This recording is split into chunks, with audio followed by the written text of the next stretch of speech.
3.975 5.000 대한민국 대통령 국회의원 선거 간섭 혐의. 안녕하세요 여러분. 최근 대한민국의 대통령 부인 김건희 여사가 작년 국회의원 선거와 관련된 또 다른 정치적 스캔들에 휘말렸습니다.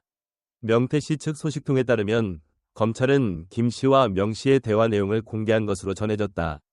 이 글에서 김 여사는 여당의 후보 지명 과정에 영향을 미쳤으며 특히 조국 전 법무부 장관 가족에 대한 조사에 참여한 후보에게 도움을 요청했다는 혐의를 받았습니다.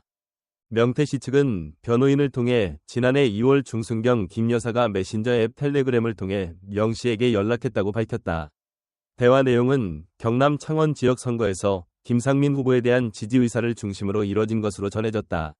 명 변호사는 김 후보자가 조국 전 법무부 장관 가족을 대상으로 한 수사에 기여한 바가 있어 지원이 필요하다고 강조했다고 전했습니다. 특히 김건희 여사는 이 대화에서 다른 정치인들에 대해서도 기회주의자, 매국노 등 모욕적인 언사를 사용한 것으로 전해졌다. 하지만 검찰은 아직까지 확실한 증거로서 구체적인 녹음이나 필사본을 제시하지 않고 있다. 이 정보가 공개되자마자 많은 관계자들이 이를 부인했다.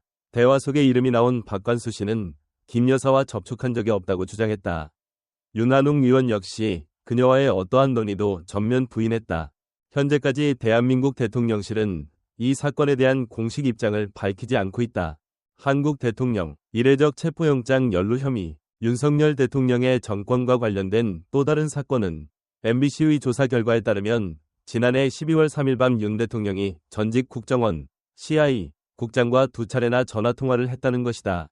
이는 홍장원 전 국가정보원 간부가 대통령으로부터 관련자 전원 체포하라 는 지시를 받은 시점과 일치한다. 이에 따라 윤 총장이 공식적으로 밝힌 것과 달리 체포자 명단을 직접 지시했을 가능성이 있다는 의혹이 제기됐다. 윤 씨는 이전에 자신이 어떤 지시도 내리지 않았다고 주장했으며 대통령이 방첩과 관련된 전화를 하는 것은 완전히 비합리적이라고 주장했습니다.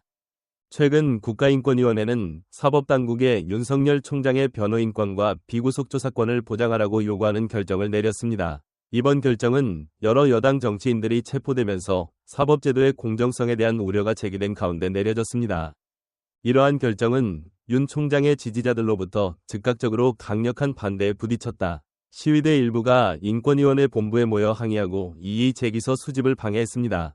특히 김용현 전 국방부 장관과 여러 군 관계자도 윤 대통령과 동일한 인권 보호를 받기 위해 청원서를 제출한 바 있다. 또 다른 사례로 한국의 한 유튜버가 윤 총장의 근무 시간에 대한 정보를 게시한 혐의로 재판을 받았습니다. 이 사람은 매일 아침 대통령의 차가 관저를 떠나는 시간을 감시하고 기록했는데 이로 인해 윤 씨가 출근이 늦었는지에 대한 의문이 제기됐다.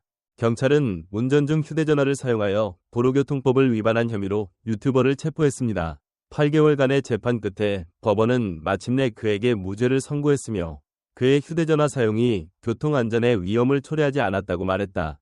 동시에 대통령의 업무 일정을 보도하던 몇몇 기자도 비슷한 이유로 경찰의 조사를 받았습니다. 이는 한국의 언론의 자유에 대한 우려를 불러일으킨다.